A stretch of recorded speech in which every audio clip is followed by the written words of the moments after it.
नमस्कार साथियों, स्वागत है आपका फिर से एक बार एमपोर परिवार में। तो उम्मीद है कि आप अच्छे से अपनी पढ़ाई कर रहे होंगे और स्वस्थ होंगे। तो ये राजनीति विज्ञान की इसी चर्चा में एक कदम और आगे ले चलता हूं आपको। लास्ट क्लास में हमने बात की थी बांग्लादेश के बारे में। हम दक्षिण एशिया को पढ़ रहे थे, उसमें हमने पढ़ा कि किस प्रकार बांग्लादेश में लोकतंत्र स्थापित हुआ या फिर बांग्लादेश में जो सत्तासीन पार्टियां थी कैसे उनके मध्य संघर्ष चलता रहा। अब हम बात करेंगे आज नेपाल के बारे में कि आखिर नेपाल का जो इतिहास है वो कैसा है। क्योंकि नेपाल की बात करें तो अतीत में नेपाल एक हिंदू राज्य के रूप में उभरा था। आज भी अगर हम बात करें तो हम कई बार उसके बारे में पढ़ते हैं कि नेपाल में अधिकांश जनसंख्या वो हिंदू है, तो एक हिंदू राज्य के रूप में उभरा। धीरे धीरे नेपाल में जो सत्ता आई, आज हम जैसे देख रहे नेपाल में लोकतंत्र स्थापित हो गया। आपने देखा होगा कभी केपी शर्मा ओली आ रहे हैं, कभी प्रचंड की सरकार आई है, वहां पर अलग अलग सरकारें आ रही है। तो यहाँ पर पहले संवैधानिक राजतंत्र चलता। तो सर ये संवैधानिक राजतंत्र क्या है? राजतंत्र में भी संविधान होता है क्या? हाँ, मतलब से राजतंत्र स्थापित किया गया है लेकिन उसे कुछ नियमों के अनुरूप बांध दिया गया। जैसे अभी एक पीछे मूवी आई थी सालार, में भी आपने देखी होगी, उसमें ऐसा कहा गया है कि जो वहां का जो अनुबंध है या फिर एक किताब लिखी गई थी उसके अनुसार उनका पूरा शासन चलता था। तो हूबहू ऐसा ही था, एक संविधान के अनुरूप यहाँ पर राजतंत्र स्थापित हो रहा है। मतलब कौन राजा बनेगा, राजा की योग्यताएं क्या होगी, सब कुछ निश्चित है, जैसे अपने प्रधानमंत्री की होती। उसकी अगर बात करें, ठीक है सर संविधान ये चला, लेकिन धीरे धीरे सर दुनिया भर में लोकतंत्र स्थापित हुए। लोकतंत्र स्थापित हुए तो कहीं ना कहीं यहाँ के लोगों में भी ऐसी लालच पड़ा कि हाँ हमें भी एक लोकतांत्रिक राष्ट्र की स्थापना करनी चाहिए। तो यहाँ पर लोकतंत्र समर्थक जो आंदोलन थे वो चल पड़े। 1990 के दशक में बेहद शानदार आंदोलन चला यहाँ पर, जिसकी वजह से क्या हुआ सर, यहाँ के राजा थे, राजा का नाम था ज्ञानेंद्र। दौर के राजा कौन थे? ज्ञानेंद्र। तो 1990 के दौर में शासक थोड़े से कमजोर हुए क्योंकि जो आंदोलन था वो चरम पर था अपने। तो उन्होंने यहाँ पर संसद का एकदम पूरी संसदीय प्रणाली लागू की और लोकतंत्र को लागू कर दिया। कब? संविधान को लागू कब किया गया यहाँ पर? 1990 में से। लेकिन सर हुआ क्या, यहाँ पर एक जड़ थी, कलेर मूल, तो कलेर मूल माओवादी। अब सर ये माओवाद कई बार भारत में भी आतंकियों की अगर बात है कि भारत विरोधी गतिविधियां कोई कर रहा है तो वो माओवादी गतिविधियां कई बार सामने आती है। जैसे सिक्किम में देखते हैं या फिर नेपाल में देखते हैं भारत विरोधी गतिविधियों में। तो सर माओवाद क्या था? माओवाद देखो, एक तो आपने चीनी अर्थव्यवस्था के उत्थान में आपने पढ़ा था कि माओ ने कैसे 1949 में पृथक्करण का नियम अपनाया था, चाइना को दुनिया से अलग कर लिया था। हाँ, इन माओवादियों की सोच भी कुछ ऐसी थी, कुछ चाइना से प्रेरित सोच थी। देखो कैसे ये चाहते थे माओवादी राजनीतिक। हाँ, तो पहले इनके बीच में जब इन्होंने संघर्ष शुरू कर दिया तो इनका संघर्ष किसके साथ हुआ? राजा की सेना के साथ। माओवादियों ने आंदोलन शुरू कर दिया, माओवादी सशस्त्र आंदोलन करते थे। ये बिल्कुल मार्क्स के विचारों से प्रभावित थे। जैसे मार्क्स ने कहा था हथियार उठा लो, अगर आपको आजादी नहीं मिल रही, आर्थिक आजादी नहीं मिल रही तो आप हथियार उठाकर अपनी आजादी ले सकते हो। वो कुछ वैसा ही इन्होंने किया था। इन्होंने राजा की सेना के साथ में क्या विद्रोह शुरू कर दिया। अब ये विद्रोह पहले तो राजा की सेना और माओवादियों के बीच में चला, धीरे धीरे इस विद्रोह ने त्रिकोणीय रूप ले लिया। देखिए कैसे सर, एक तरफ तो है राजा की सेना, दूसरी तरफ माओवादी और तीसरी तरफ है ये लोकतंत्र समर्थक आंदोलनकारी। तो इन तीनों के मध्य क्या चल गया? एक त्रिकोणीय युद्ध चल पड़ा इनके मध्य में। तो ऐसा कुछ समय पर हुआ। तो जब धीरे धीरे ऐसा चला तो राजा समझ गया कि हाँ भाई, यहाँ के लोग ज्यादा समय तक लोकतंत्र को ऐसे संभाल कर नहीं रख सकते। 2002 फिर से एक परिवर्तन आया।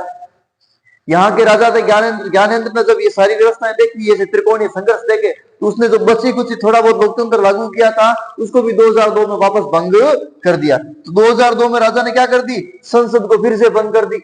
लेकिन सर एक बार जब लोग आजादी की स्वाद चख लेते हैं ना, लॉजिकल सी बात सर, एक बार अगर आजादी मिल जाए तो अगली बार हम आजादी की चाह जरूर रखेंगे। तो यहाँ पर भी कुछ ऐसा ही हुआ। 2006 में वापस पूरे देश पर क्या बात, देखिए ध्यान से एक बार, इसको साथ साथ लिखना भी है। पहले देखो हिंदू राज्य है, चलो ये आपको पता होगा, नॉर्मल संवैधानिक राजतंत्र था। फिर यहां से देखना 1990 में आंदोलन चले, संविधान को लागू किया गया, लोकतांत्रिक संविधान को। माओवादी और राजा की सेना के बीच में गृह युद्ध हुआ, फिर त्रिकोणीय संघर्ष चले कुछ समय तक। किसके बीच में? राजा की सेना, लोकतंत्र समर्थकों और माओवादियों के मध्य। उसके बाद क्या हुआ? 2002 में राजा ने संसद क्या कर दी? भंग कर दी। जब संसद भंग कर दी, क्यों की संसद भंग सर? क्योंकि वहां पर त्रिकोणीय युद्ध या बहुत ज्यादा सशस्त्र संघर्ष शुरू हो गए थे। 2006 में फिर से पूरे देश में एक लोकतंत्र स्थापित करने के लिए आंदोलन उभरने शुरू हुए। तो यहाँ पर जब पूरे देश में उभरने शुरू हुए तो राजा को झुकना पड़ा और ज्ञानेंद्र ने क्या किया, फिर से संसद को बहाल कर दिया, मतलब संसदीय प्रणाली को फिर से यहाँ पर क्या कर दिया, लागू कर दिया। ध्यान से सुनिए, बड़ी काम की चीज है ये। सर ये जो आंदोलन चल रहे थे 2006 में, इसका नेतृत्व किसने किया था? आप यहां अपनी किताब में 7 पार्टी अलायंस का नाम सुनोगे। सर 7 पार्टी अलायंस में माओवादी भी थे और भी कई पार्टियां थी जो इसमें सम्मिलित थी। इसमें 7 पार्टी अलायंस में इन्होंने क्या किया था, प्रमुख रूप से नेतृत्व किया था इस जनव्यापी आंदोलन का। सर ये आंदोलन कब हुआ? 2006 में नेपाल में हुआ, ध्यान से सुनना। उसके बाद संविधान सभा का गठन। फिर सर धीरे धीरे यहाँ पर कुछ सुधार होते हैं। सुधार कैसे सर? यहाँ पर संविधान सभा का गठन होता है कि हाँ अब हम बाकायदा एक संविधान का निर्माण करेंगे। जिस प्रकार भारत में संविधान सभा का गठन हुआ, यहाँ पर भी संविधान सभा का गठन किया गया। देखो बदलाव है, राजनीति में कुछ बदलाव है। बदलाव किया, एक माओवादियों ने बोला कि जी हाँ अब आपा मान गया सा, अब आपा सशस्त्र विद्रोह वो नहीं करा। तो यहाँ पर इन्होंने सशस्त्र विद्रोह की राह छोड़ दी। माओवादी मूलगामी सामाजिक व आर्थिक पुनर्रचना के कार्यक्रमों को क्या करना चाहते थे, शामिल। देखो सर ये क्या चीज है, किताब में भी दे रखा है। सर यहाँ पर भी क्या कहना क्या चाहते हैं? अगर आपसे क्वेश्चन पूछ ले, देखो बेटा यहाँ से क्वेश्चन बनता है सीधा। क्वेश्चन क्या बनता है कि जो संविधान सभा की मांग की गई थी उसमें माओवादियों के क्या चाहते? तो माओवादी ये चाहते थे कि उसमें ऐसे कार्यक्रमों को शामिल किया जाए जो मूलगामी, मतलब जो पुराने समय से अपनी अर्थव्यवस्था में सामाजिक ढांचा जो था उसको वापस उसकी पुनर्रचना की जा सके। ध्यान सुनना, पुराना समय का जो आर्थिक रचना है, जो सामाजिक ढांचा था, उसको पुनर्रचना करने के लिए जो कार्यक्रम होते उनको इन्होंने कहा कि आप संविधान सभा में शामिल करो। तो ये थी माओवादियों की चाहत। कई बार ऐसा सीधा क्यों सुना जाता है कि माओवादी क्या चाहते थे। ये रहा इसका प्रमुख संघर्ष। फिर उसके बाद बात करें तो 2008 में लोकतांत्रिक राज्य घोषित कर दिया जाता है नेपाल को, और 2015 में नेपाल ने अपना संविधान लागू कर लिया। तो ये नेपाल का एक छोटा सा ब्यौरा, या यूं कहे कि इसमें जो मुख्य चीजें थी वो हमने पहले पढ़ ली। जैसे चाइना के बारे में पढ़ा, इंडिया के बारे में हमने, पाकिस्तान के बारे में, बांग्लादेश के बारे में पढ़ा। इसके बाद हम श्रीलंका के बारे में पढ़ने जा रहे हैं। तो नेपाल का इतना सा ये, और ज्यादा उसमें कुछ फंडा नहीं है क्योंकि छोटा सा एक देश है। आपने एक चीज जरूर सुनी होगी कि दुनिया का एकमात्र ऐसा देश जो कभी गुलाम नहीं हुआ, नेपाल। क्योंकि सर वो कभी इसके हिस्से में रहा, कभी इसके हिस्से में रहा। गुलामी की बेड़ियों का उसको मतलब जरूरत ही नहीं पड़ी सर इन चीजों की। ये थे प्रमुख कारण।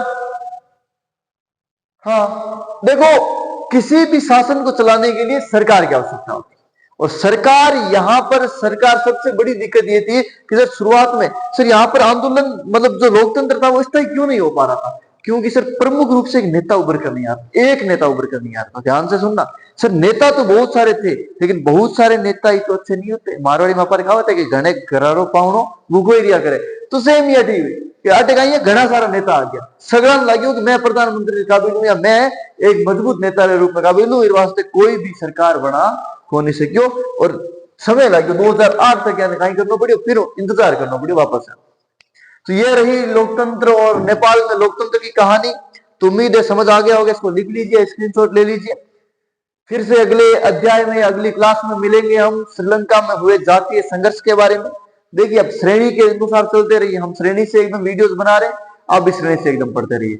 तो पढ़ते रहिए, खुश रहिए, मस्त रहिए। धन्यवाद।